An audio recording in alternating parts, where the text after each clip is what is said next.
Así es un CME. Eso está muy bien. Vamos a actualizar a los muchachos. Bueno, ya le di inicio. Jóvenes, les encargo que estén pendientes de los que lleguen en el lobby. Tenemos la presencia del doctor Roberto González Amaro, investigador, médico e investigador de la Facultad de Medicina. Jubilado, cuyo input siempre es muy valioso. No sé si ustedes tengan el gusto de conocerlo. Mariana es LCAS, maestra en ciencias de LCAS, en ciencias ambientales. Sí. Quiere hacer el doctorado aquí. Chente estuvo acompañándonos, médico, estudiante de medicina, estuvo acompañándonos con Pero Vicente ahí está, ¿quién qué? ¿Cómo qué? Estuvo en el verano de la investigación y nos va a acompañar ahora, pues, se ocupa, mientras empiezan las clases, nos va a estar acompañando aquí en algunas actividades. Y Manuel, que ahorita nos va a acompañar, estudiante de doctorado con Hunter. Muchas gracias por estar aquí, muchas gracias a los que nos acompañan. El tema es, en el laboratorio trabajamos con hantavirus, entonces ya hemos identificado hantavirus tanto en roedores aquí en el estado y en otros estados del país, y hemos identificado anticuerpos contra hantavirus en personas que trabajan en bioterio. Entonces, sabemos de que está aquí, sabemos que está circulando entre los humanos, los investigadores, y quiero darles una sinopsis acerca de lo que son las características clínicas, el manejo médico, etcétera. Y esto lo conocemos en medicina como actividad de CME, de educación médica continua. Y está basado en StatsPros, ahí puse el vínculo, la presentación ya está libremente disponible a través de nuestro... déjenme ver por qué no está ahí compartiendo. Ahí estamos. Está libremente disponible en este vínculo a través de la Biblioteca Nacional de Medicina, de los Institutos Nacionales de Estados Unidos, Institutos Nacionales de Salud de los Estados Unidos. Es gratuito, sí, y es una revisión que se hizo este año. Y esencialmente busca dar una revisión comprensiva de lo que es el síndrome pulmonar por hantavirus, que hoy en día conocemos como cardiopulmonar. Ahorita voy a explicarles por qué está la diferencia. Y habla acerca de todo lo que saben ustedes acerca de virología, de etiología, tipo de reservorios involucrados, transmisión y mucho que tiene que ver con clínica. Yo sé que no todos son médicos, pero es importante. Estamos participando en esto, de que por lo menos tengan una embarradita de lo que es las cuestiones médicas de hantavirus. ¿De acuerdo? No es nada fuera de este mundo. Voy a llevar de la mano cuando veamos lo de las radiografías y algo de histología. Mencionan de que incorporan los hallazgos de investigación más recientes. No es totalmente correcto, hay muchas cosas que no se incorporaron a pesar de que esto salió en abril del 2024. No hace referencia, por ejemplo, a la nueva nomenclatura, ¿sí? Y mucho de diagnóstico está muy poco desglosado, pero eso lo complementaré yo. Y obviamente, como está dirigido a médicos, habla acerca de prácticas basadas en evidencia, que es, digamos, la faceta de medicina que trata de apoyarse en lo que está publicado y lo que tiene una gran certeza en cuanto a evidencia de evidencia de que funciona o de que realmente no es un hallazgo fortuito para poder hacer la práctica médica diaria. Ahora, hantavirus es una enfermedad rara, no obstante severa, pulmonar, caracterizada por edema pulmonar, hipoxia y hipotensión. Los hantavirus ocasionan dos síndromes de una enfermedad que comparten ciertos aspectos, entre ellos tanto clínicos, obviamente tienen a los hantavirus de por medio, pero que tienen diferencias geográficas. Tenemos lo que es el síndrome renal con fiebre hemorrágica, que es característico de Asia. 90% de los casos de HFRS ocurren en China, pero incluye también a Rusia occidental y algunas partes de Europa. El síndrome renal con fiebre hemorrágica se caracteriza predominantemente por lesión renal aguda, se acompaña de trombocitopenia, de fiebre y de hipotensión, y de ahí que sea una fiebre hemorrágica. Este es causado por 3 virus o 4 virus, ahorita la nomenclatura cambió, pero bueno, son los virus Hantan, Dobrava, Seúl y Pumala. Y la mortalidad es de alrededor de entre el 12 y el 15%. Después tenemos boida nefropatía epidémica, que es la versión light de fiebre hemorrágica con síndrome renal. Hay involucro renal muy discreto, es predominantemente europeo, causado predominantemente por Dobrava y Pumala, y tiene una mortalidad mucho inferior, de 0.1 a 0.5%. Y luego ya tenemos el síndrome pulmonar o cardiopulmonar por hantavirus, mucho más mortal. La mortalidad es de entre el 40 y el 70%, dependiendo de la región geográfica. Se caracteriza por fiebre, dolores musculares y un compromiso respiratorio severo que requiere de ventilación mecánica y de terapia intensiva. Este se presenta predominantemente en las Américas y los virus que causan la mayor parte de los casos en Estados Unidos es el virus sin nombre o sinombrense, de acuerdo a la nueva nomenclatura, y en Sudamérica es andenense, el virus Andes. Generalmente, este es el de mayor mortalidad y les decía que la mortalidad difiere. En síndrome cardiopulmonar en los Estados Unidos, con todo el apoyo de la infraestructura médica, la mortalidad es del 40%. En Sudamérica, la mortalidad oscila entre el 70 y el 90%, obviamente por el desarrollo. Todas estas enfermedades tienen algunos aspectos en común. Primero, son transmitidas por roedores. Los roedores son sus principales reservorios.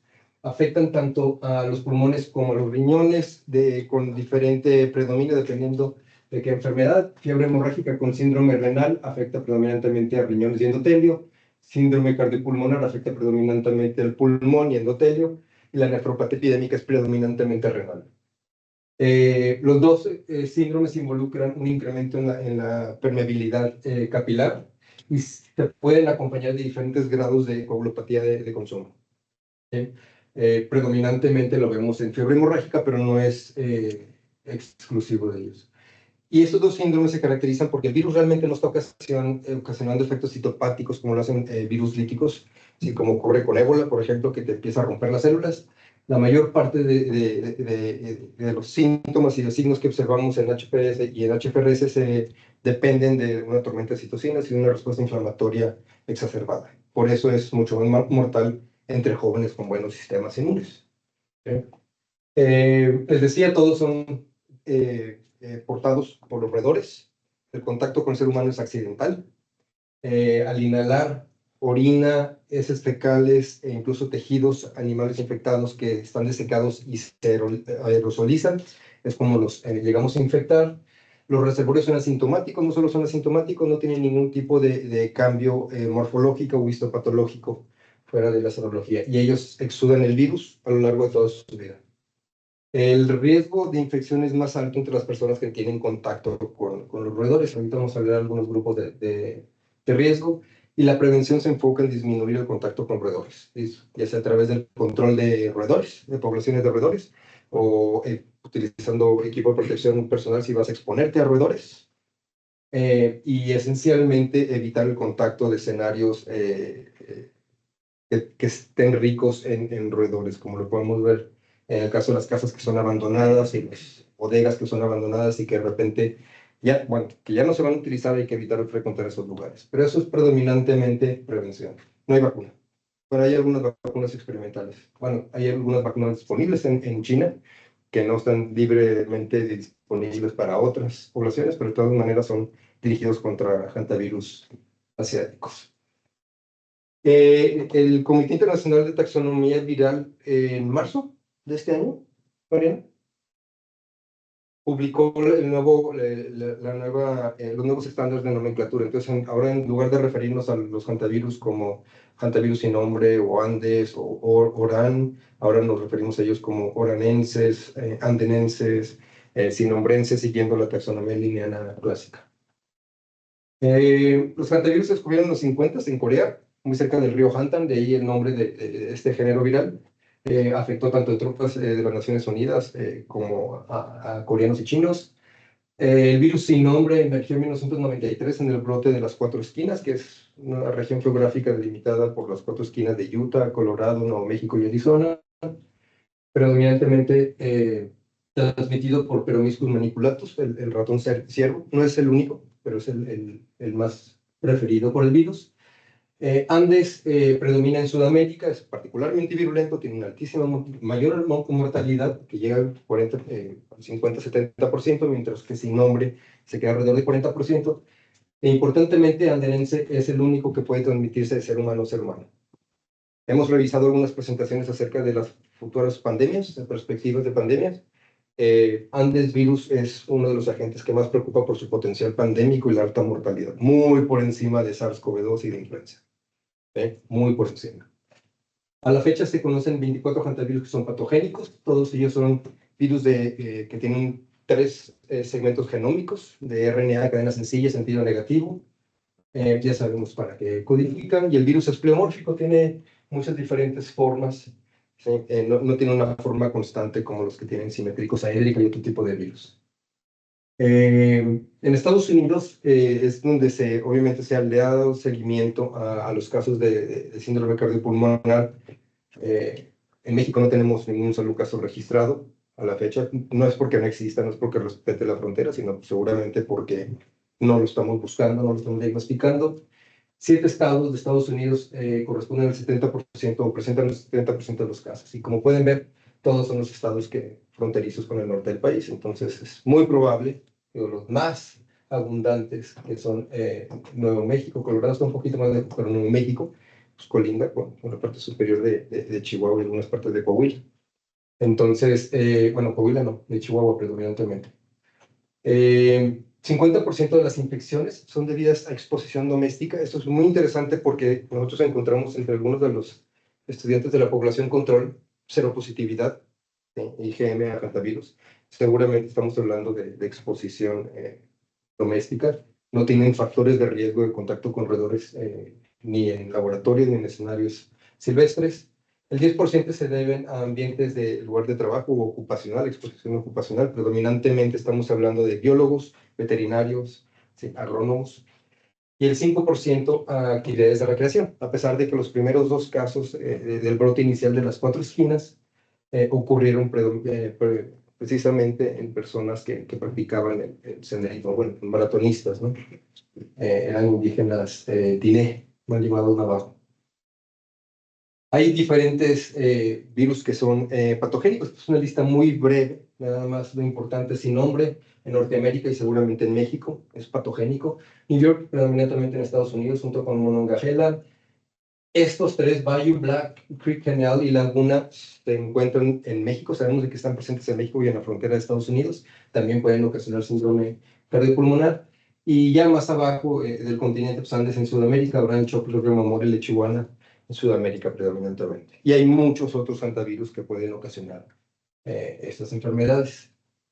Entonces, vamos a hablar un poquito acerca de lo que es patofisiología. La inhalación de los hantavirus generalmente lleva a una infección. Acuérdense, para que ocurra el síndrome, digo, para que alguien se muera tiene que tener el síndrome, para tener el síndrome tiene que haber presentado una infección replicativa. Sí, previo a eso tiene que haber una infección locorregional en la cual el virus se puede propagar. Los hantavirus, al ser inhalados, resultan en la deposición de virus en los alvéolos y los bronquiolos terminales, donde infectan el epitelio pulmonar. Entonces, los hantavirus pueden infectar las células endoteliales, epiteliales, dendríticas y algunos linfocitos. Una vez que infectan al epitelio pulmonar, hay una replicación localizada. ¿Sí? Hay transporte de partículas virales del epitelio al endotelio, y ello lleva a que el endotelio empiece a producir interferón alfa, que es el responsable de las manifestaciones prodrómicas. Posteriormente se reclutan, vamos a ver, macrófagos que pueden transportar el virus hacia los que son los ganglios linfáticos regionales. La infección de endotelio produce interferón alfa, que es la que produce muchas de las manifestaciones prodrómicas. La replicación vascular en el endotelio no tiene un efecto citopático, no te truena las células endoteliales, tampoco las epiteliales del epitelio alveolar. Entonces, no está generando tantas copias que pueden llegar a romper las células, y el compromiso de la permeabilidad vascular no tiene que ver con destrucción física de las células, nada más se pierde los contactos que existen entre las células endoteliales y ello es lo que permite la fuga. Y esta lesión endotelial se debe predominantemente a la respuesta inmune. Las células endoteliales pueden activar el linfocito CD8, ¿sí? Macrófagos, se les digo que los macrófagos son los responsables de llevar a ganglios regionales y también de propagar el virus en el intersticio pulmonar. El virus, las glicoproteínas virales tienen una afinidad por las integrinas beta-3 que también se utilizan para regular la activación de plaquetas en endotelio, y de ahí que esté trastornando las vías de coagulación, ¿no? Y que termine tarde o temprano en coagulación intravascular diseminada o coagulopatía de otro tipo. La permeabilidad capilar incrementa, les decía yo, a raíz de interferón gamma y de la respuesta despierta interferón gamma y TNF-alfa, también obviamente factores específicos como óxido nitroso, mediadores solubles, al igual que el óxido nitroso, empiezan a generar lesiones endoteliales o a agravar lesiones endoteliales, y ahora sabemos de que esas lesiones endoteliales en miocardio pueden llevar a lo que es shock cardiogénico, la afección cardíaca. Originalmente el síndrome pulmonar por hantavirus se decía que el shock era no cardiogénico.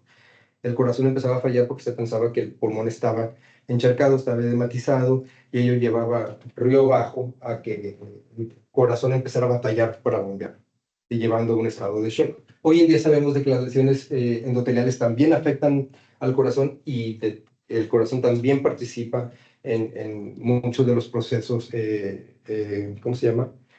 De afección multiorgánica del cuerpo, que por ende ahora se considera un shock cardiogénico, no necesariamente no cardiogénico.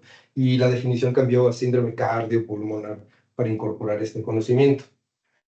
Les decía, la mayor parte de las fiebres hemorrágicas hay una inhibición de la maduración de células dendríticas. Esto es característico de la fiebre congo-crimeana, de ébola, esto lo vemos ahí. En cambio, el hantavirus activa las células dendríticas, y es lo que lleva a que se pueda diseminar a ganglios regionales o predominantemente torso superior el virus, y donde se puede llevar una segunda ronda de replicación, y que generalmente es la que despierta la respuesta inmunológica más importante, que es la que lleva al paciente a empeorar.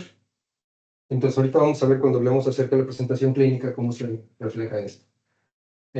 Ahorita vamos a hablar acerca de laboratorios. También hay un chorro de células raras que normalmente no encontramos en la célula, que podemos visualizar en algunos pacientes infectados.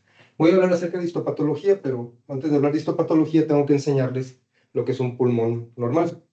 Histopatológicamente, obviamente el pulmón tiene que permitir la difusión de oxígeno del aire que respiramos hacia la sangre, y eso ocurre en estas pequeñas membranitas donde hay capilares, donde está fluyendo la sangre, y hay muy poco tejido que está interfiriendo con el proceso de hematosis.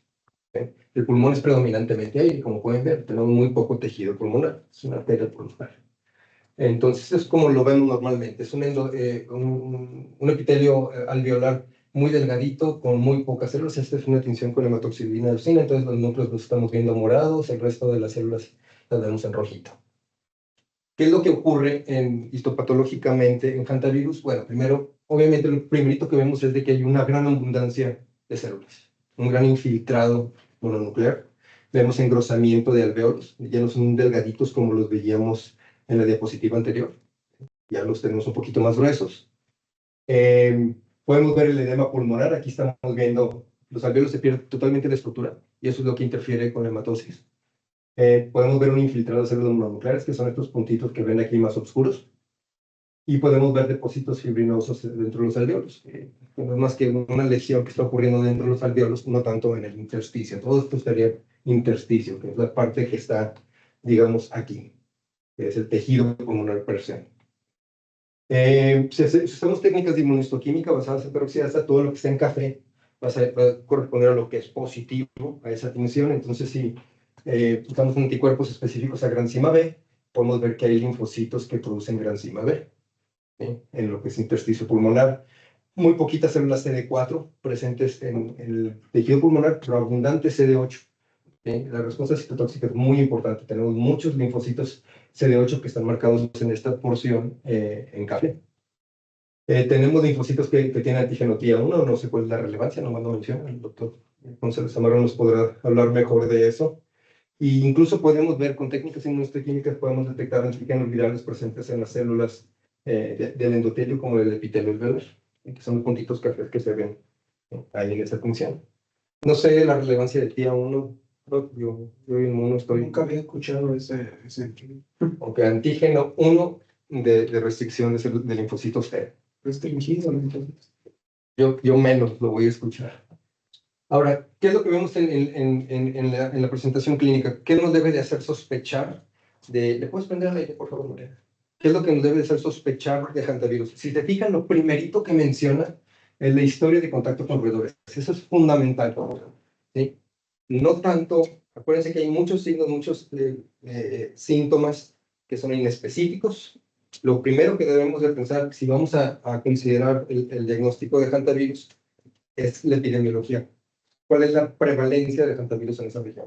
Entonces, en el sureste de Estados Unidos ya está bien incorporado el algoritmo de investigación de un paciente con distrés respiratorio agudo severo, el algoritmo que contempla hantavirus. En México obviamente no, pensamos en influenza primera, en SARS-CoV-2, ¿sí? Pensamos en sincicial respiratoria, metaneumovirus, lo que quieran, pero no vamos a pensar directamente en hantavirus, porque no tenemos nada de información epidemiológica, y ahí es donde estamos incursionando nosotros en general los primeros estudios de prevalencia de anticuerpos, por lo menos en seres humanos.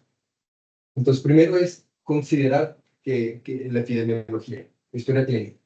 Y obviamente personas que han tenido contacto con roedores, sus heces fecales, su orina, ¿sí? O que se han expuesto a sus mordidas. Y ello nos va a implicar los factores de riesgo, las ocupaciones de riesgo son agrónomos o granjeros, todas las ocupaciones que tienen que ver con manejo forestal, todas aquellas personas que se involucran en la limpieza de cabañas, de cuevas turísticas, de sitios turísticos que generalmente permanecen cerrados una parte del año, que se infestan de roedores, que depositan orina y heces y que posteriormente se pueden volatilizar e inhalar cuando la persona llega a ocupar. Y hay todo un procedimiento para poder hacer la limpieza de estos espacios.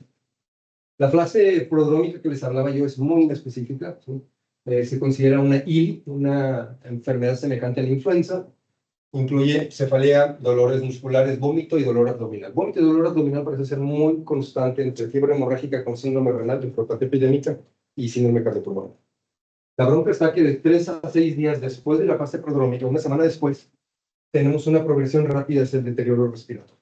Y rápida me refiero a 48 horas. Llegan al hospital, generalmente llegan al hospital y son, ¿cómo se llama?, dados de alta con diagnósticos que van a llegar con dolor de cabeza, todos estos síntomas, más tos y alguna dificultad respiratoria, entonces van a ser catalogados o como influenza o como otro tipo de infecciones respiratorias agudas que no ameritan hospitalización y generalmente regresan en peor estado, ¿sí? Porque en 48 horas progresan a lo que es disnea o edema pulmonar, hipotensión, que es algo que veíamos también en fiebre hemorrágica con síndrome renal, shock cardiogénico o no cardiogénico, dependiendo en qué fase se encuentre. Pueden llegar incluso en colapso cardiovascular franco o en falla respiratoria franca. También puede haber acidosis metabólica como consecuencia de la tormenta de citocinas. Y nuevamente les decía yo que la mortalidad variaba de acuerdo al escenario clínico donde se presentaba eso. También vemos otras manifestaciones que nos pudieran, no nos van a confundir porque son muy leves y son muy raras, pero que mimetizan lo que ocurre con el daño endotelial de la fiebre hemorrágica con síndrome renal, como es la afección renal, ¿sí? Y algunas manifestaciones hemorrágicas como puntiforragias y petecas que son muy raras en el síndrome cardiopulmonar. Ahora, en radiografía, la radiografía es muy sugestiva, pero obviamente si tienes el antecedente epidemiológico de que en esa área está circulando hantavirus, de otra manera va a aparecer una neumonía viral o una neumonía difusa común y corriente. Aquí del lado izquierdo les pongo una radiografía normal. Pueden ver, este es el lado izquierdo, este es el lado derecho. Podemos ver que los campos pulmonares son relativamente negros, predominantemente aire. Entonces los rayos X queman la placa. Tenemos lo que es el ángulo craneopático, no creo cómo se llamaba, estos son los diafragmas. Tenemos el estómago y podemos ver de que estas orillitas donde se une el tórax, el espacio pulmonar, que protruye el hígado y el vaso o el estómago, están limpios, son triangulitos bien perceptibles. Y podemos ver algunas de radiopacidades en los bronquios, eso es normal, es parte del lirio pulmonar. ¿Sí? ¿Qué es lo que vemos en síndrome pulmonar? Este es un caso grave, en cardiopulmonar, pero es típico. Tenemos un edema bilateral difuso intersticial. ¿Qué quiere decir bilateral? Vemos opacidad en ambos emisores. ¿Sí? Difuso porque está abarcando todos los campos pulmonares. ¿Sí? Y es intersticial porque alcanzamos a ver que no es un foco neumónico consolidado, está afectando todo el tejido pulmonar. En algunas ocasiones puedes tener el borramiento de estos ángulos cuando se deposita líquido en el espacio que existe entre el pulmón y la caja torácica. Entonces es lo que vemos. Una tercera parte de los pacientes van a presentar estas manifestaciones al ser admitidos. Ya cuando buscan atención médica, ¿sí? Generalmente es porque tienen disnea, pues porque están en deterioro respiratorio y generalmente una tercera parte presentan radiografías así de severas. Todos los pacientes que tienen el edema pulmonar generalmente van a requerir de apoyo de ventilación mecánica. 2/3 partes de los pacientes que tienen este tipo de patrones van a tener este borramiento de los ángulos frénicos, que se llamaban, pero diafragmáticos, que tiene que ver con nuevamente inflamación pulmonar que está llegando a comprometer el espacio que hay entre el pulmón y la pared torácica. En el laboratorio, ¿qué es lo que encontramos? Trombocitopenia, característico tanto del síndrome cardiopulmonar como de fiebre hemorrágica, y esto se da en la admisión, la mayor parte de los pacientes lo tienen, y la trombocitopenia, el grado de trombocitopenia nos habla de la severidad de progresión o de la rapidez de progresión. Si hacemos una laminilla de sangre periférica, podemos encontrar inmunoblastos, linfocitos atípicos, elevación del hematocrito, podemos encontrar otro tipo de células como mielocitos, metamielocitos y promielocitos, pero generalmente no son nada que te sugiera eso. Nada que vaya a ser patognomónico de hantavirosis. No hay nada patognomónico, que es exclusivo, que te indica o sugiere que es esa enfermedad. Pueden encontrar hipocapnia, hiponatremia. No entiendo por qué hipocapnia, debemos de tener hipercapnia si no está ventilando bien. El tiempo de tromboplastina parcial activado va a estar ligeramente prolongado, no tanto como en fiebre hemorrágica con síndrome renal, pero sí es algo que podemos llegar a tener. No.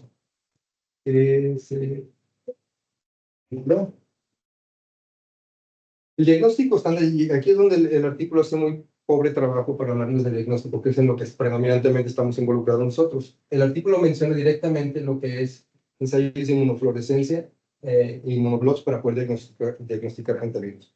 Tiene cierta razón en el sentido de que, habiendo tantas especies hantavirales, hay muy pocos paneles de hantavirus que abarquen todos los hantavirus posibles existentes.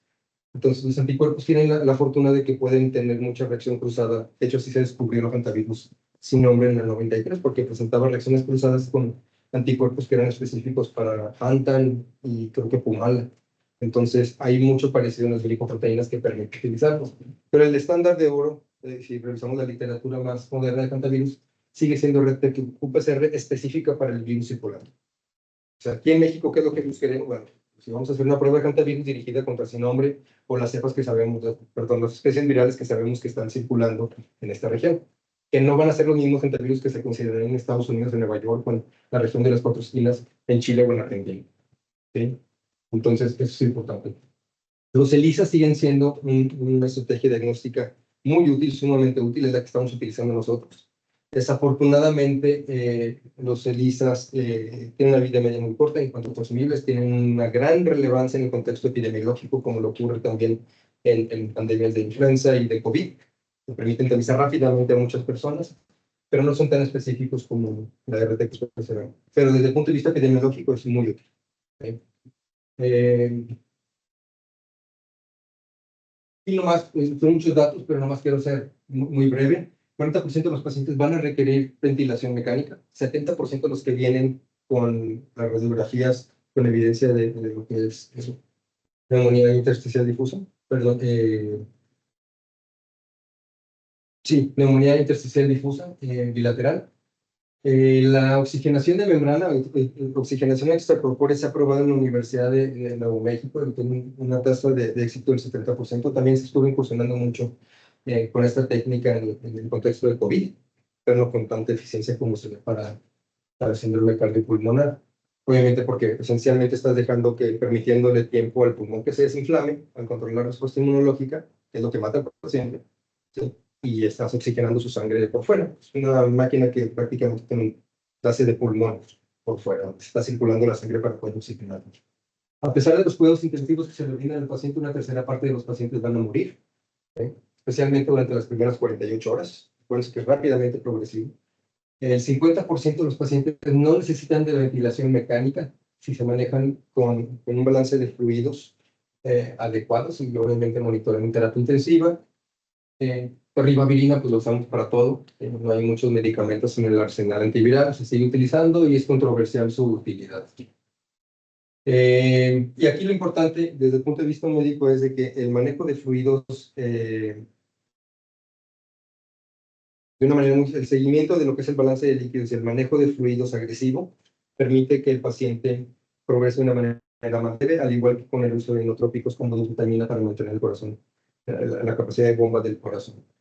Generalmente las muertes que ocurren se asocian a coagulación intravascular diseminada, que es cuando ya agotamos toda la capacidad de coagulación y empezamos a tener coagulación no controlada. Y esto se da en muchos de los casos asociados a muerte, sobre todo en aquellos que no mueren por el shock cardiogénico o el edema pulmonar persona.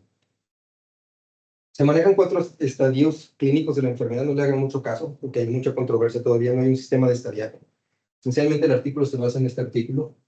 Etapa 1 a 4, la etapa 1 que corresponde a la fase prodrómica, eso ni le incluye como una fase. Etapa 2 que corresponde a la parte de edema pulmonar. La etapa 3 que corresponde a la fase cardiopulmonar ya cuando empiezas a entrar en shock.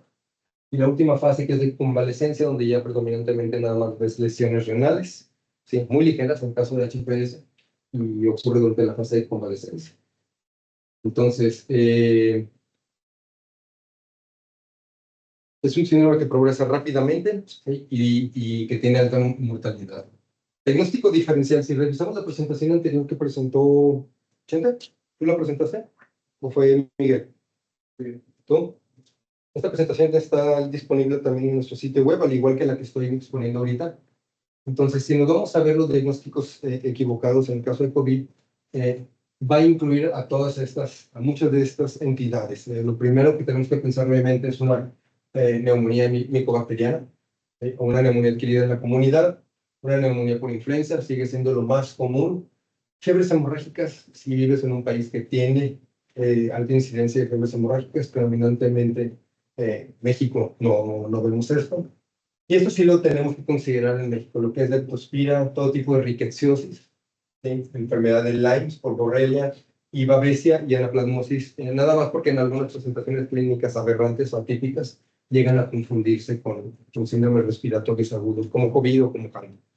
En México, obviamente, no adoptamos HANTA de primera instancia como parte de los diagnósticos diferenciales. Y en aquellos, no escrito, pero bueno, en aquellos países de Asia y de Europa pueden sospechar también de fiebre hemorrágica como primero. En México, obviamente, no hay ningún caso. ¿Qué hay de perspectivas a futuro? Bueno, se ha utilizado el plasma fresco de pacientes en convalescencia para tratar a pacientes que están en síndrome cardiopulmonar agudo y ha tenido un éxito bastante decente porque baja la mortalidad de 32, 40% al 14%. Obviamente esto únicamente ocurrió en algunos centros de investigación, perdón, centros médicos que tenían contacto con investigadores que pudieran establecer este tipo de ensayos. Hay estudios de animales que están tratando de utilizar anticuerpos recombinantes contra hantavirus, ¿sí? Para poder tener un panel extenso diagnóstico, pero también con fines terapéuticos. Es lo que menciona este artículo. Todos estos artículos que están en azul, los busqué yo, no son parte de StatsPro, pero los pueden descargar, todos son de fuente abierta. Lo que les mencionaba acerca de las vacunas, hay mucho interés por desarrollar una vacuna, particularmente en China y en Rusia, que es donde cae la mayor parte de los casos. Obviamente están dirigidas hacia lo que son las cepas asiáticas. Antavax es una de ellas que ha sido utilizada en Asia desde 1990, ¿sí? Que se ha visto que disminuye la incidencia durante brotes. Hay otras estrategias, ninguna incluye así nombre, hay incluso una que parece pegarle a Andes, ¿sí? Es una vacuna de DNA que codifica para las glicoproteínas, todas las demás, casi todas, obviamente, que es el principal inmuno con el virus, las glicoproteínas o partículas virales inactivadas en el caso de algunas vacunas externas. Todos son estudios o clínicos o preclínicos, no tienen todavía un gran sustento estadístico. Entonces, en breve, el síndrome cardiopulmonar es una enfermedad rara que debemos de considerar en México si sabemos de que está circulando entre seres humanos y roedores. Acuérdense, la mayor parte de los casos que se ven en Estados Unidos son exposición doméstica. Y eso puede estar ocurriendo aquí en México. Tenemos que empezar a sospecharlo, pero para eso tenemos que producir información, publicaciones que indiquen la prevalencia de hantavirus en diferentes grupos de riesgo. La presentación no es patognomónica, se puede confundir con cualquier enfermedad similar a la influenza. La etiología que más cabría esperar aquí en México es sin nombre y algunos otros que se han visto vinculados a hantavirus con menos frecuencia. Nuevamente, la falla respiratoria o incluso la muerte del paciente se puede evitar si se le da un manejo de fluidos agresivos en terapia intensiva. Recuerden que el manejo es eminentemente de soporte, no hay nada curativo, digamos, o específico para Hanta que nos ayude a manejar el paciente. Es algo que harías con un paciente con COVID severo, con neumonía o con influenza grave, ¿no? La ventilación mecánica generalmente se requiere tempranamente cuando empiezan a presentar síntomas o cuando se presentan al hospital. Y obviamente las medidas de salud pública deben de ser encaminadas a evitar el contacto con roedores, que es lo que estamos tratando de educar, por lo menos en la población de riesgo en la que hemos estado trabajando, que son personas que trabajan con ratas, o bueno, con roedores, tanto predominantemente ocupacionalmente, tanto roedores de laboratorio como roedores silvestres. ¿Sí?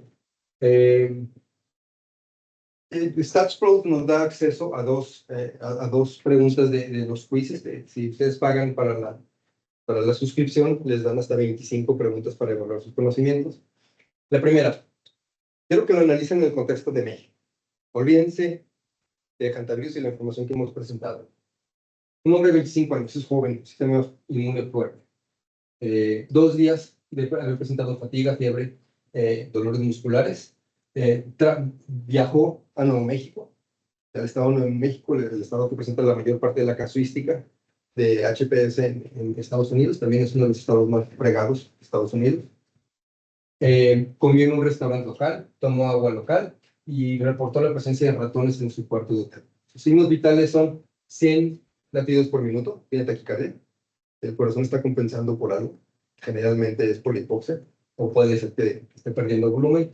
Una presión baja, si tenemos hipotensión, 120/80 bajo 170. La tasa respiratoria de 24 está elevada, es taquipnea, está tratando de compensar. Temperatura, tiene fiebre, más de 38.3. Análisis de laboratorio, que es lo que demuestran, leucocitos de 12,000, plaquetas de 90,000. Tenemos leucocitosis y tenemos una disminución de plaquetas. Valor normal de plaquetas 140, 120. Sí, arriba. Alrededor.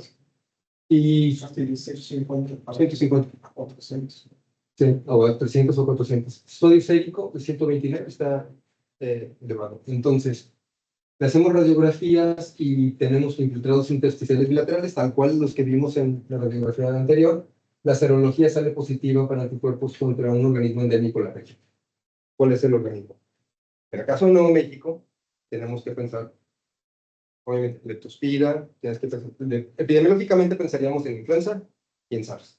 Salen negativas las pruebas, tendríamos que pensar en otro tipo, pero si empiezan a ver que tiene hipotensión, de que tiene trombocitopenia, tiene datos que son muy comunes en síndrome cardiopulmonar, en el caso de si fueras un médico en Nuevo México, lo pensarías, hantavirus. ¿Sí? Aquí en México, no lo ibas a considerar como un diagnóstico a priori, sería un diagnóstico por descarte, y si llegan a tener la educación para contemplar la posibilidad de que esté existiendo hantavirus en México. De otra manera, realmente no. La trombocitopenia posiblemente es lo que más te indica o te sugiere, pero trombocitopenia también la vemos en la enfermedad de Lyme, en leptospira y en otras enfermedades riqueciales. Entonces, eso sería lo primerito lo que nos iríamos. Y el segundo habla de un hombre de 41 años que se presenta al departamento de emergencia en Colorado después de haber acampado en Boston. ¿Sí? En una casa abandonada por 2 semanas. Nuevamente, ya, el hecho de que nos haya referido a una casa abandonada, de que estuvo ocupando una habitación previamente abandonada, nos habla de que puede estar infestada por roedores, sobre todo por el ambiente en el que está. Se queja de tos, vómitos y de orina oscura. ¿Sí? Signos vitales incluyen nuevamente taquicardia, taquipnea, está hipotenso y baja. Cuando lo paras, quiere decir que tiene hipotensión ortostática. ¿Sí? Quiere decir que está perdiendo volumen al pensar espacio o posiblemente hemorragia.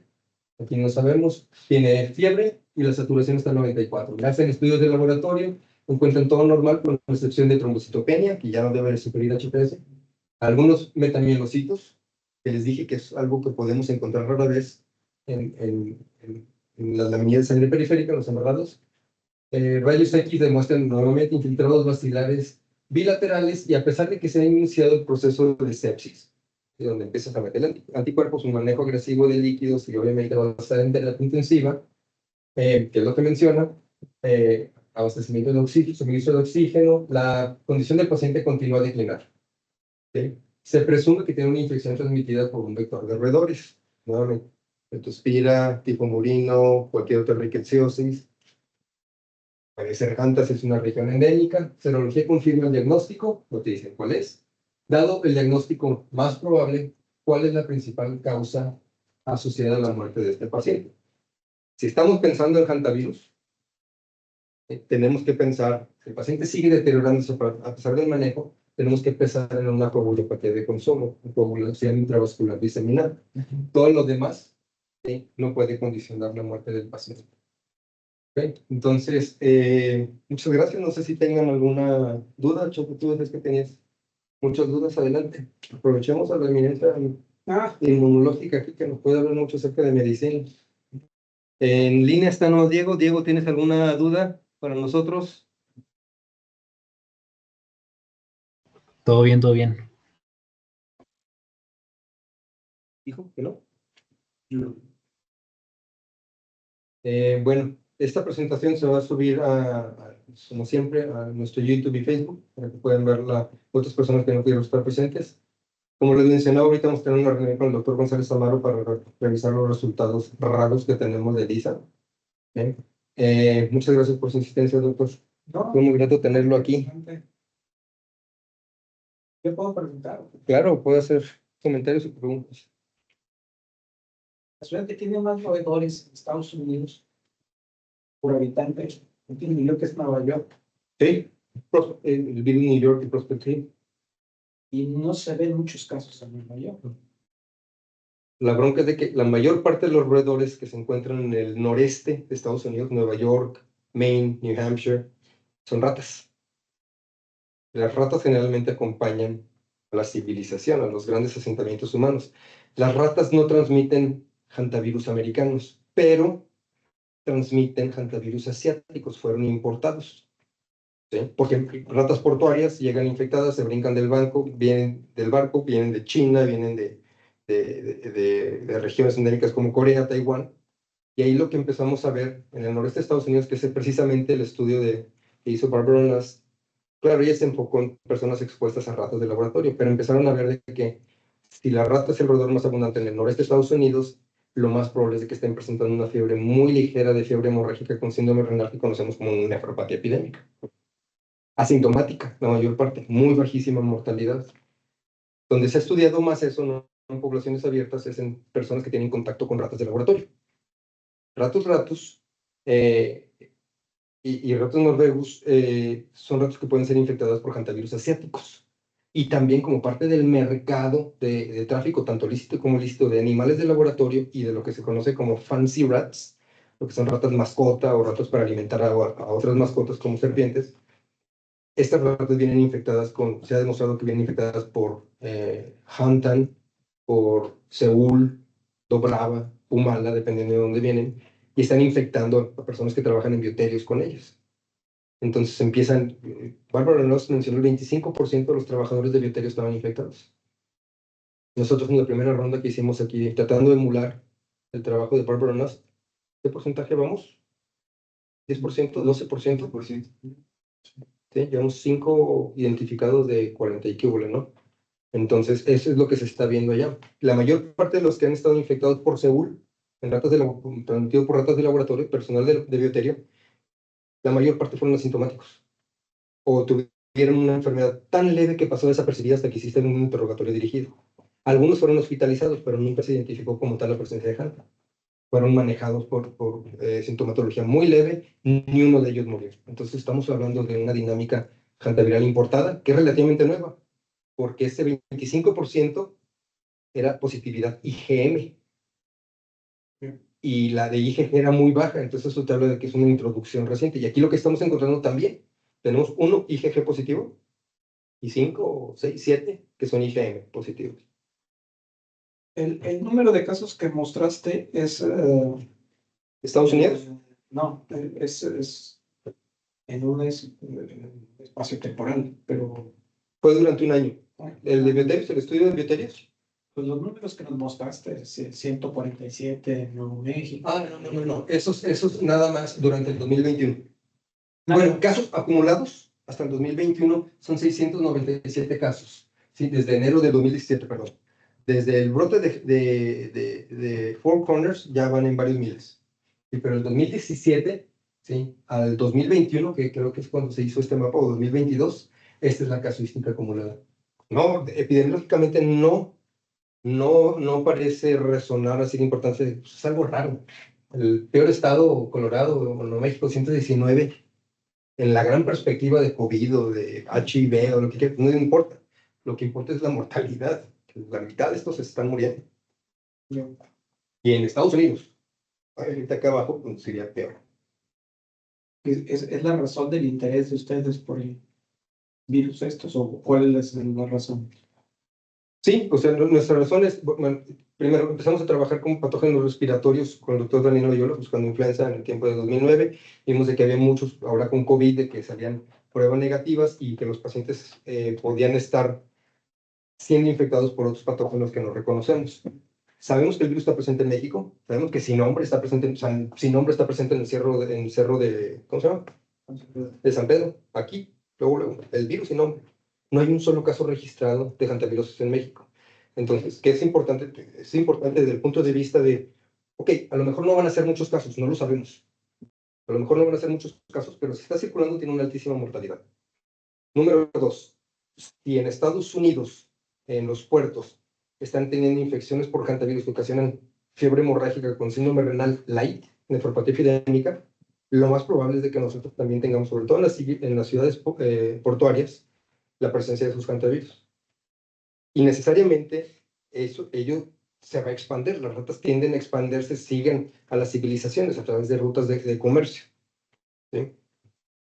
Y lo que queremos hacer, por ejemplo, ahora es hacer un estudio. Estamos trabajando con lo del bioterio. Queremos expandirlo para incluir otros bioterios para mimetizar el estudio que hizo Barbara Nass. Queremos ver seroconversión. ¿Cuánto tiempo tarda hantavirus en seroconvertir IgM e IgG?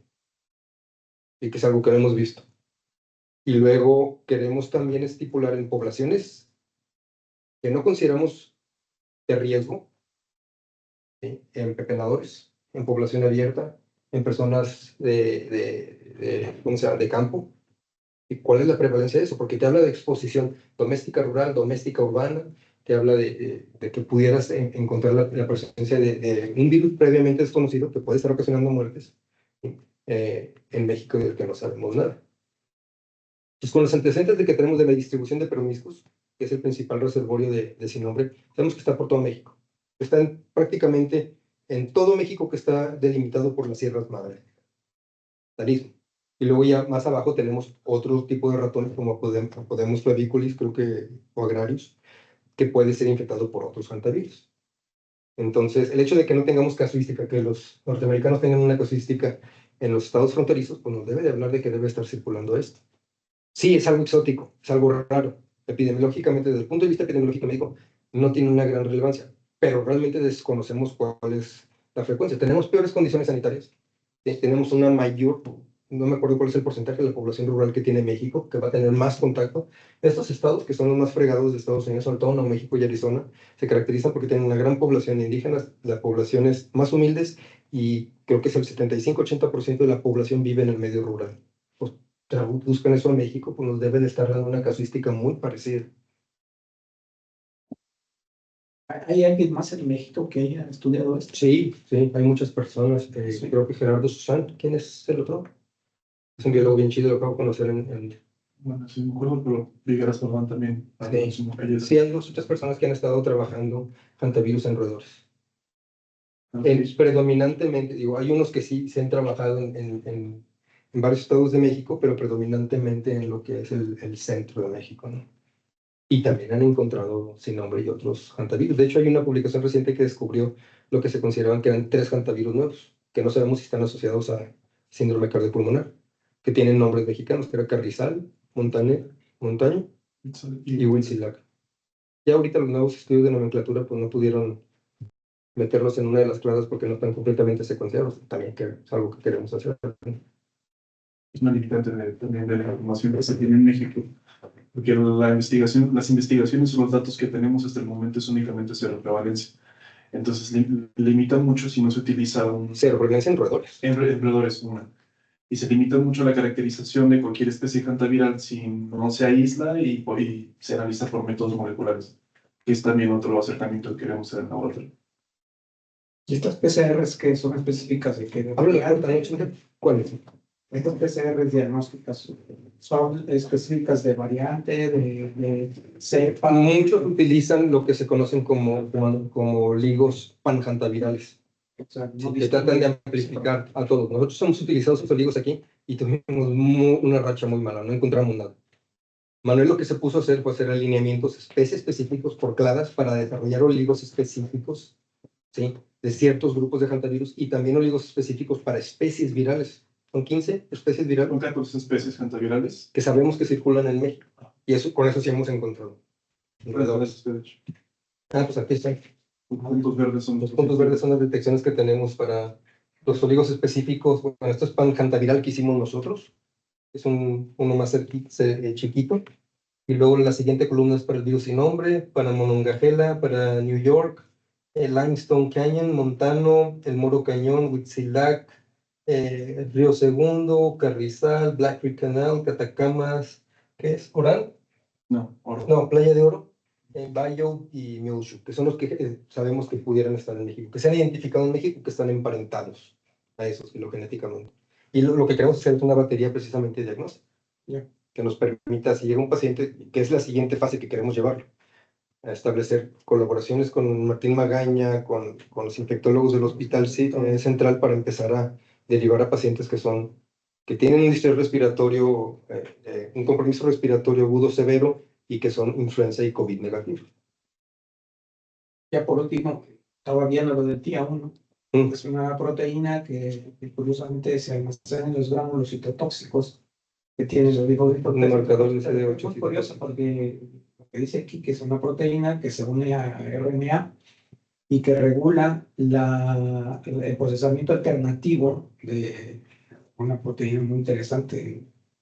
Tipo ergonauta, entonces. TIA1 CD95. Que tiene que ver con la apoptosis, etcétera. Yo que sé, De eso es hecho, una cosa curiosa. está curioso porque de hecho el artículo también lo mencioné y hay por lo menos 2 o 3 publicaciones que dicen que el RNA viral, cantaviral per se, es responsable de muchos de los eventos patogénicos, sobre todo reclutamiento de linfocitos CD8 o de la respuesta de linfocitos CD8 contra el epitelio, contra el endotelio o epitelio infectado. Pero el RNA no habla de la partícula viral ni de proteínas virales, sino del RNA viral, como que pudiera estar involucrado todo lo que tiene que ver con ese RNA de interferencia.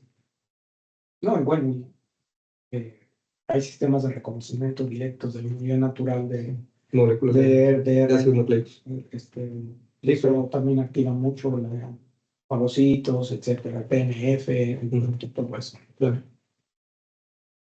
Interesante. Pues bueno, pongo en barradita clínica para ustedes, algo que tienen que conocer. Ya vamos a continuar con no sé quién sigue en el siguiente journal. ¿Tenemos agendado? Es que estamos de vacaciones, ¿verdad? Bueno, Diego, muchas gracias por acompañarnos. Este video va a estar disponible a través de YouTube y de Facebook para que lo puedas distribuir entre tus amigos. Muchas gracias. A usted, doctor, muchas gracias. Nos vemos. Que estén bien, hasta luego. Tengo la grabación.